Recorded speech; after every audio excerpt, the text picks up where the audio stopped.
Oregon collects $25.5 million in marijuana taxes since the start of the year. Well, well, well. So this is Noel Crombie from the Oregonian and Oregon Live. Oregon medical marijuana dispensaries have sold an estimated $102 million in recreational cannabis since January, when the state imposed a 25% sales tax on pot. So the state has collected about $25.5 million in marijuana taxes in the first 6 months of the year and is on track to meet the state economists' projections.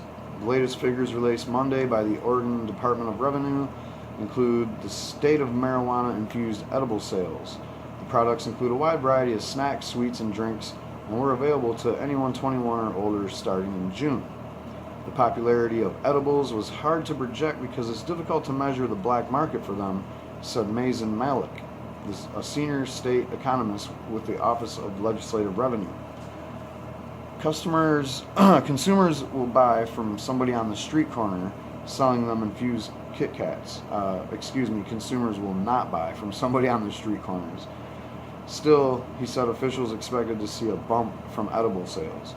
We know some people would embrace them because they don't like smoking, for example, so it would be an easier thing to go to, he said.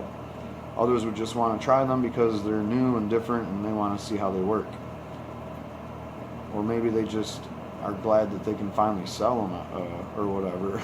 State economists estimate that the state would collect about $44.4 million in marijuana taxes in 2016, the first year of this new tax. The state expects it will cost $28.7 million to regulate marijuana. Of that, taxes will cover $12 million, with the rest covered by the fees and licensing of marijuana businesses. What's left will be distributed according to a formula spelled out by the law: 40% to the state common school fund, 20% to mental health, alcoholism and drug services, 15% to the Oregon State Police, 10% for city law enforcement, 10% for county law enforcement, and 5% to the Oregon Health Authority for alcohol and drug abuse prevention, early intervention, and treatment services.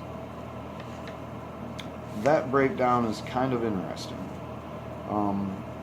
Why do we give so much money to law enforcement out of this medical marijuana and marijuana? I don't know if medical marijuana has that enormous of a tax or if it's even taxed, but anyway, I guess that's just the payoff. 15, 10, 10, and that's a lot. That's almost that's a big part of the pie chart. 35% bite goes to the cops. Not so sure marijuana needs to pay for the police to be out there, because we're not the reasons why people are out committing crimes. We don't need the police to guard us or none of that either, so no one's robbing marijuana stores as far as I can tell.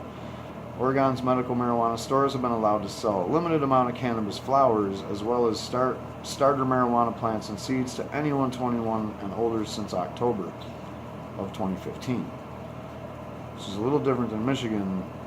Not just anybody off the street can walk in and buy marijuana clones and stuff. You got to be a medical marijuana caregiver, not a patient, but a caregiver, specifically allowed to have plants and so far. It'd be pretty cool to be able to sell clones to anybody. Anyway, the state's temporary 25% tax kicked in on January 1st. The tax eventually will be replaced with one ranging from 17% to 20% once the Oregon Liquor Control Commission takes over regulation of recreational marijuana sales later this year. That sounds like shady business. I heard from somebody from Oregon that was shady business, and that they think that might spell some disastrous things in the future for the recreational program, and eventually, like it did in Washington, severely damaging the medical marijuana program. Is this something they're doing by design, so that when they reschedule it, they can come in there and do whatever they want and take everything over, because nobody will be able to do anything? It's already so messed up. We'll see how it all plays out. So they set the base tax rate at 17%, but cities and counties can adapt ordinance to add up to 3% more. Pretty cool. I mean, Oregon's a really cool place. Uh, their state fair this year is going to be the first state fair in the United States to have a pot exhibit, and that's almost 2 years after they legalized recreational marijuana. So they're doing good things out there, Oregon. I like what I hear, except for it's slow implementation of a legal recreational situation. But now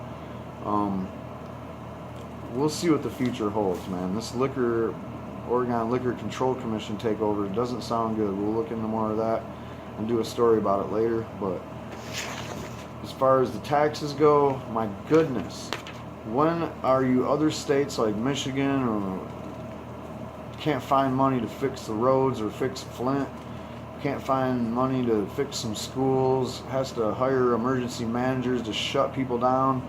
Well, recreational marijuana promised to have a nice tax revenue for you. If you really want to change your mind on that, there's still time to put My Legalize on the ballot, but I don't think it's going to happen. But, besides giving the police 35% of all those revenues, it sounds like they're doing a lot of good things with that money. You got school money, you got probably money to go to the just general fund type roads and bridges and stuff like that. So Oregon's doing great things, and keep up the good work.